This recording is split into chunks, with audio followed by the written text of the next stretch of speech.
L'abbé Prévost, de son vrai nom Antoine-François Prévost, est un romancier français du XVIIIe siècle dont la vie mouvementée ressemble à un roman.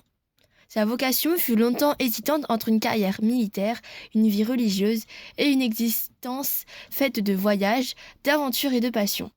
Il est par ailleurs considéré comme l'introducteur en France du roman sensible, un genre romanesque créé par l'écrivain anglais Samuel Richardson qui met en scène de jeunes héros passionnés et sensibles confrontés à l'univers du vice et de la vertu. En 1731, il publie dans le tome 7 des Mémoires d'un homme de qualité l'histoire du chevalier Des-Grieux et de Manon Lescaut, un roman qui fut jugé immoral en raison de son libertinage et condamné par la censure de l'époque.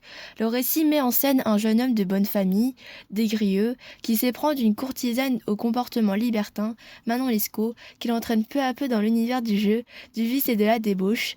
Le lecteur a donc affaire à un roman d'amour atypique, mettant en scène de jeunes héros marginaux, oscillant entre vice et vertu. Le texte que nous étudions est situé dans la seconde partie du récit. Il s'agit de l'excipit du roman. Après de multiples péripéties, Manon Lescaut et Des-Grieux sont déportés en Amérique, où ils coulent des jours heureux malgré leur exil.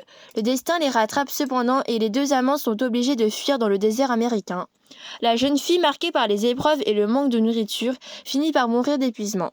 Nous verrons en quoi le récit de la mort de Manon Lescaut est-il un hymne pathétique et sublime à l'amour.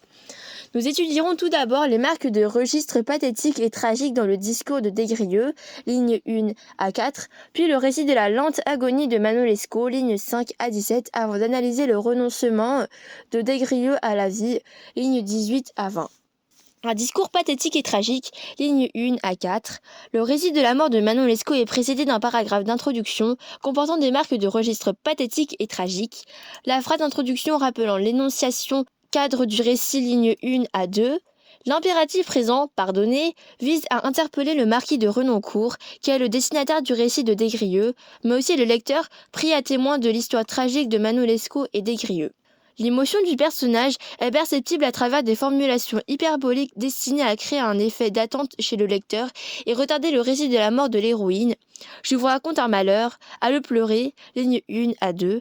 On observe dans ce passage la mise en place d'un registre pathétique et tragique avec les formules un récit qui me tue, malheur, toute ma vie est destinée à le pleurer, relayé par l'emploi du mot horreur, ligne 3.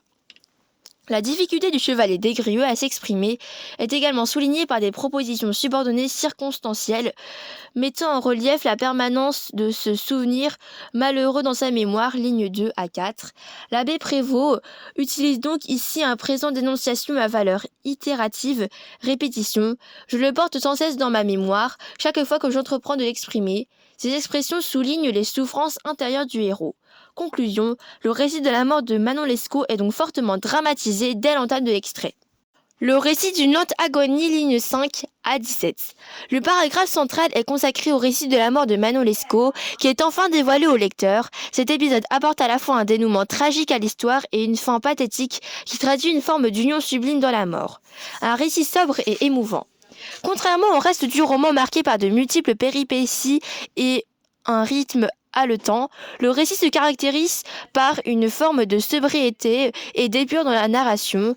Le cadre spatio-temporel est brièvement évoqué par le biais du plus que parfait et de l'imparfait, lignes 5 à 6. Les personnages sont figés dans une posture d'attente dans le silence du désert américain. Le cadre hostile dans lequel se déroule la scène disparaît presque aussitôt au profit de la seule vision de Manon Lescaut et Des-Grieux enlacés dans les bras de l'un et l'autre, ligne 3, après la nuit agitée qu'ils viennent de passer. De plus, la narration progresse de façon lente en montrant des signes de plus en plus inquiétants de la faiblesse de Manon. Je m'aperçus, dès le point du jour, en touchant, froide et tremblante, ligne 7 à 8, étendit ce mouvement et faisant un effort, qu'elle se croyait à sa dernière heure, ligne 8 à 10. Ses soupirs fréquents, son silence à mes interrogations, me firent connaître que la fin de ses malheurs approchait, ligne 11 à 13. On observe dans ce passage une gradation dans les termes choisis, main froide et tremblante, faisant un effort, me dit d'une voix faible, soupirs fréquents, et une périphrase à valeur d'euphémisme, et firent connaître que la fin de ses malheurs approchait, annonce la mort prochaine de l'héroïne. Une mort elliptique. La mort de Manon Lescaut n'est pas directement décrite, mais seulement évoquée par le biais d'une tournure elliptique. N'exigez point de moi, je la perdis. Lignes 14 à 15. On observe dans cette phrase une figure de prétérition, montrant la pudeur de Des-Grieux et la réticence à raconter en détail la mort de sa bien-aimée, ainsi que la présence d'une litote, je la perdis, qui clôt brutalement le récit. Le discours de Des-Grieux se referme donc sur un non-dit et une note tragique, comme le montre encore la phrase de conclusion. C'est tout ce fatal et déplorable événement, lignes 16 à 17. L'union sublime dans la mort. Le couple formé par Manon Lescaut et Des-Grieux apparaît cependant uni face à la mort, comme le montrent les gestes de tendresse échangés par les personnages, les inquiétudes et les paroles qui se veulent rassurantes de Des-Grieux. Je les approchai de mon sein pour les échauffer. Ligne 8. Je ne pris d'abord ce discours que pour un langage ordinaire dans l'infortune, ligne 10 à 11, et je n'y répondis que par les tendres consolations de l'amour, ligne 11. L'image tendre des mains entrelacées et serrées des amants, elles sentit ce mouvement, et faisant un effort pour saisir les miennes, ligne 8 à 9, et le serrement de ses mains, ligne 12. Cette union sublime dans la mort culmine dans la phrase « Je ne reçus d'elle des marques d'amour au moment même où elle expirait, ligne 15 à 16, qui cumule dans la même expression le champ lexical de l'amour et de la mort. Le renoncement de Des-Grieux, ligne 18 à 20.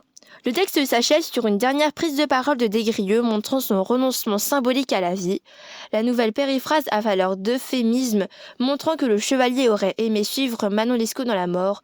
Mon âme ne suit pas la sienne, ligne 18, suivie d'une remarque accusant le ciel de s'acharner sur sa destinée. Le ciel ne me trouva sans doute point si rigoureusement puni, ligne 18 à 19. Cette périphrase, qui fait référence aux croyances religieuses de Des-Grieux, semble indiquer une forme de révolte et d'aigreur à l'égard du ciel que le personnage rend responsable de tous ses malheurs, vie languissante et misérable et punie. Ce renoncement au bonheur et à la vie est enfin souligné par la phrase finale « Je renonce volontairement à la mener, jamais plus heureuse », ligne 20, qui clôt de façon tragique le récit. Conclusion. Ainsi, ce texte constitue un hymne à la fois pathétique et sublime à l'amour où affleure le tragique et l'émotion. La mort de l'héroïne racontée par Des-Grieux est en quelque sorte idéalisée et sublimée par l'effet de l'écriture romanesque. En terminant son récit par la mort de son personnage, l'abbé Prévost se réhabilite en partie l'image de Manon Lescaut qui, apparaissant dans la première partie du roman comme une héroïne négative et libertine sans grande valeur morale, l'image des deux amants unis dans la mort rappelle celle d'un autre couple célèbre de la littérature, comme Roméo et Juliette dans la pièce de William Shakespeare, dans laquelle les héros meurent dans les bras de l'un et l'autre.